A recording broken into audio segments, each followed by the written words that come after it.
0338 Why most poker players will never win and don't know why. You have put in the hours. You have watched the training videos. You have read the books, studied the charts, reviewed your hand histories, talked strategy with your friends, and shown up session after session believing that eventually, the results will come. And yet, here you are, still stuck, still losing, still wondering why players who seem less intelligent, less dedicated, less passionate about the game continue to take your money while you sit there convinced that you deserve better. Let me tell you something that might hurt. You are not unlucky. You are not the victim of variance. You are not being targeted by the poker gods. You are losing because there is something fundamentally broken in how you approach this game, and you cannot see it because you are too close to it. You have built an identity around being a student of poker, around being someone who works hard, around being someone who should be winning, and that identity is the very thing preventing you from actually winning. This video is not going to teach you a new preflop chart. It is not going to show you some secret exploit that will suddenly make you profitable. What this video is going to do is far more uncomfortable and far more valuable. It is going to show you exactly why you keep losing even though you feel like you are doing everything right. It is going to expose the patterns you cannot see, the lies you tell yourself, and the mental traps that keep you chained to mediocrity while you convince yourself you are on the verge of a breakthrough. Most players will watch this video and nod along without changing anything. They will agree with everything I say and then go back to the same habits, the same mistakes, the same comfortable delusions. But some of you, a small percentage, will actually hear what I am saying. You will feel the discomfort of recognition, and you will decide that today is the day you stop pretending and start transforming. I am going to tell you things that no one else will tell you, not because they do not know, but because the truth does not sell as well as hope. But hope without honesty is just another form of losing. The first thing you need to understand is that effort and progress are not the same thing. This is where most players get it catastrophically wrong. They believe that because they are trying hard, because they are putting in time, because they care deeply about getting better, that improvement must be happening. It feels like it should work that way. You show up, you grind, you study, you suffer through the downswings, and eventually the universe rewards your dedication with success. But poker does not work like that. Poker does not care about your effort. Poker only cares about the quality of your decisions. And here is the uncomfortable truth. You can work incredibly hard at the wrong things for years and never improve at all. You can study for thousands of hours and actually get worse. You can log session after session and reinforce the exact habits that are destroying your win rate. Think about what you actually do when you study poker. Be honest with yourself. Do you watch training content and actually implement what you learn, tracking your decisions, and measuring your progress? Or do you watch videos while half distracted, absorbing concepts superficially, and then forgetting them the moment you sit down at the table? Do you review your hand histories with brutal objectivity, searching for patterns in your mistakes? Or do you skim through looking for bad beats to complain about and coolers to justify your losses? Most players study for comfort, not for growth. They want to feel like they are working on their game without actually confronting the painful reality of their leaks. They consume content endlessly without ever converting that consumption into behavioral change. And then they wonder why they are not improving. Here is a truth that will save you years of wasted effort. 1 hour of focused, deliberate practice with clear objectives and honest self-assessment is worth more than 50 hours of mindless grinding and passive consumption. The player who studies less but studies correctly will crush the player who studies constantly but studies poorly. The question is not whether you are working hard.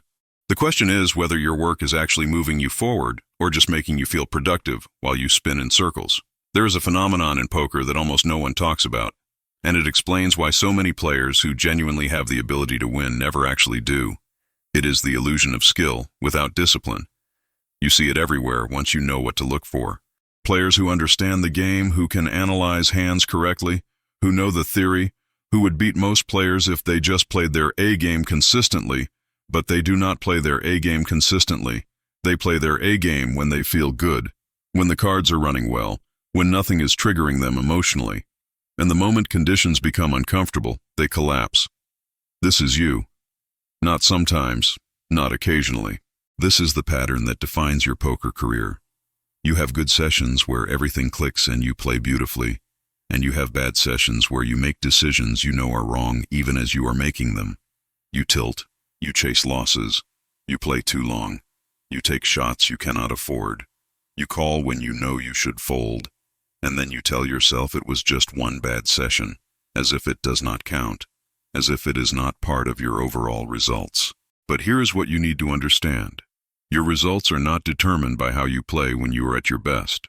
Your results are determined by how you play when you are at your worst. The money you win during your best sessions is the money you are supposed to win. That is just you playing correctly. The money you lose during your worst sessions is the money that actually determines your long-term trajectory. And if you are honest, you will admit that your worst sessions are far more frequent and far more expensive than you want to believe. Discipline is not a personality trait that some people have and others lack. It is a skill. It is a muscle that must be built through intentional effort. And most players never build it because they are too focused on acquiring knowledge and not focused enough on developing the ability to execute that knowledge under pressure. You do not need to learn more poker strategy. You need to learn how to actually apply what you already know when it matters most. Let me ask you something that might make you uncomfortable. What do you actually study when you study poker? Think about it carefully. Where does your attention go? What questions do you ask? What problems are you trying to solve? Most players study the wrong things for the wrong reasons. They gravitate toward content that makes them feel smart rather than content that addresses their actual leaks. They want to understand complex theoretical concepts that rarely come up rather than master the fundamental situations that happen every session. They obsess over GTO solutions for exotic spots while hemorrhaging money in basic spots they could easily fix with a few hours of focused work. This is ego masquerading as improvement. You want to feel like an advanced player, so you study advanced concepts. But you are not an advanced player. You are a player with gaps in your fundamentals who has convinced himself that his problems lie elsewhere. And every hour you spend studying the wrong things is an hour you are not spending on the work that would actually move your win rate. Here is how to identify what you should be studying. Look at your biggest losing spots, not the unlucky ones. The ones where you made mistakes. Look for patterns. Where do you consistently lose money that you should not be losing? Where do you make the same errors over and over? Those are your leaks. And your leaks are where your attention should be focused. But you will resist this. You will resist it because studying your leaks means confronting your weaknesses. It means admitting that you are not as good as you want to believe. It means sitting with the discomfort of realizing that the problems in your game are your fault, not the cards, not the opponents, not variance. You. The players who improve fastest are the ones who actively seek out their own weaknesses and attack them relentlessly. They do not protect their ego. They sacrifice their ego in pursuit of the truth. And the truth is always where the money is hiding. Now I need to tell you about something that is costing you more money than you realize. It is the way you make decisions when you are emotional, but do not realize you are emotional. This is not tilt in the obvious sense. This is not steam raising every hand or shoving all in with nothing. This is something far more subtle and far more dangerous. You make decisions that feel logical but are actually driven by emotion. You construct elaborate justifications for calls that you want to make because you cannot handle the idea of being bluffed. You find reasons to fold hands you should play because you are afraid of the consequences. You bet sizes that minimize your discomfort rather than maximize your expected value. And through all of this, you genuinely believe you are thinking clearly. This is how the human brain works. Emotion comes first, and then rationalization follows. Your unconscious mind makes a decision based on how you feel, and then your conscious mind invents a logical-sounding story to explain that decision. You are not aware this is happening because the story feels true. The logic seems sound. But the decision was never about logic. It was about emotion using logic as camouflage. The most dangerous form of this is what I call comfort-seeking disguised as strategy. You check when you should bet because betting feels risky. You call when you should raise because raising feels aggressive. You fold when you should call because losing feels worse than missing value. Every one of these decisions feels strategic in the moment. You have reasons. But the reasons were invented after the emotional decision was already made. To beat this, you need to develop a skill that almost no one teaches. You need to learn to recognize your emotional state before you make decisions, not after. You need to build the habit of pausing, checking in with yourself, and asking whether you are about to make this decision based on the situation or based on how you feel about the situation. This is not easy. It requires constant practice. But it is the difference between players who control their decisions and players who are controlled by their emotions without knowing it. There is a concept that separates winning players from losing players, and it has nothing to do with technical skill. It is the ability to think in systems rather than thinking in hands. Losing players evaluate their decisions based on individual outcomes. They remember the hands they won and the hands they lost. They feel good when their plays work and bad when their plays fail. And they adjust their strategy based on these emotional memories rather than based on whether the decision itself was correct. Winning players think completely differently. They understand that any individual hand is irrelevant. What matters is the pattern. What matters is whether a decision, made thousands of times across a lifetime of poker, produces positive expected value. They do not care if a specific bluff gets called. They care about whether that bluffing strategy, applied consistently in the right spots, makes money over time. They do not care if a specific fold was wrong in one instance. They care about whether that folding frequency, maintained across all similar situations, protects their stack effectively. This is systems thinking, and it is unnatural. Your brain is wired to learn from immediate feedback. When you bet and lose, your brain screams that betting was wrong. When you check and win, your brain whispers that checking was right.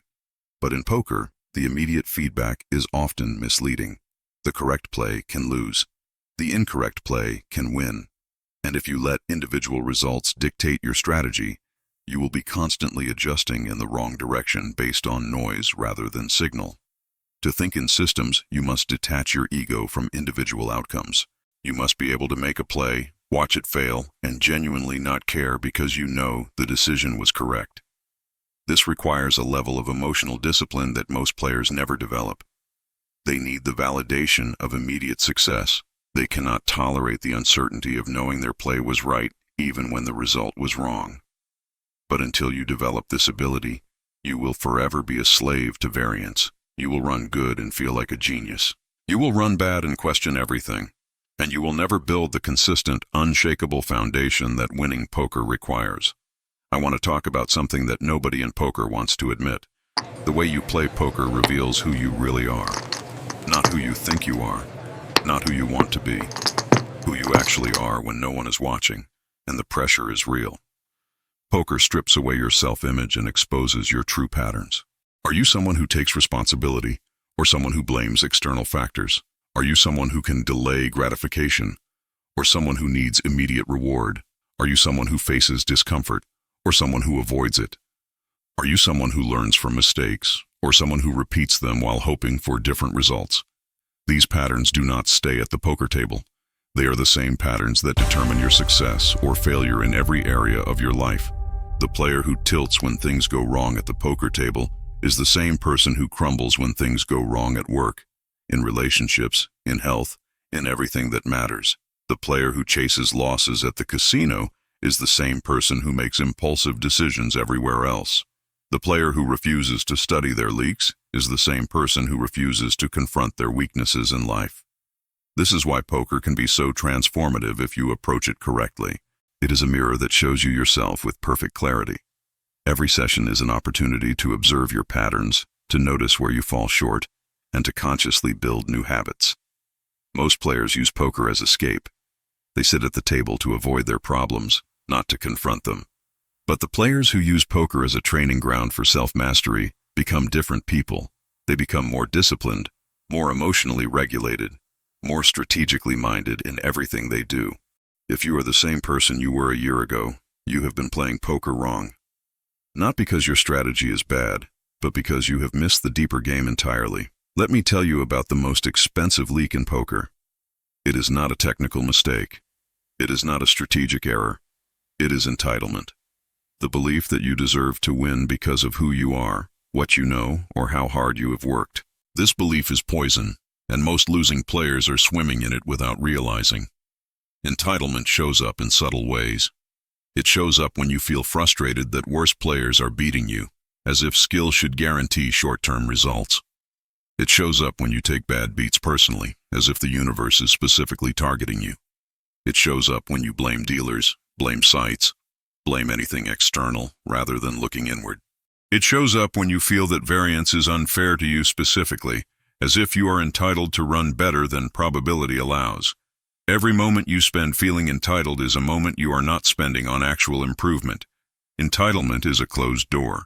It prevents you from seeing your own mistakes because you are too busy feeling victimized by circumstances. It prevents you from learning from opponents because you have already decided they are worse than you. It prevents you from adapting because you have convinced yourself that your approach should work, even when it demonstrably does not. The antidote to entitlement is radical acceptance. Accept that you are not owed anything. Accept that variance does not care about your feelings. Accept that worse players will sometimes beat you, and there is nothing unfair about this because over time, skill still wins. Accept that every losing session is an opportunity to learn, rather than evidence that you are being persecuted. When you truly accept these things, something shifts. You stop wasting energy on frustration and start channeling that energy into improvement. You stop looking outward for excuses and start looking inward for answers. You stop feeling like a victim and start acting like a professional. The most dangerous players at the table are not the ones who know the most. They are the ones who have completely surrendered their ego and care only about making correct decisions, regardless of outcome, regardless of feeling, regardless of what they think they deserve. There is a reason why most poker players will never win, and it is simpler than you think. They are not willing to be uncomfortable for long enough. They want the results without the process. They want the destination without the journey. They want to be winning players without going through the painful transformation that becoming a winning player requires. Improvement in poker is not linear. It does not feel good. There are long stretches where you are doing everything right and still losing.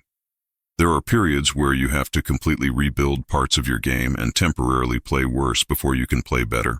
There are moments where you must confront aspects of yourself that you would rather not see, and most players quit during these phases. They interpret the discomfort as evidence that they are on the wrong path rather than understanding that the discomfort is the path. This is why so few players ever make it. Not because the game is impossible, not because the competition is too tough, but because most people are not willing to endure the process of genuine change. They want shortcuts.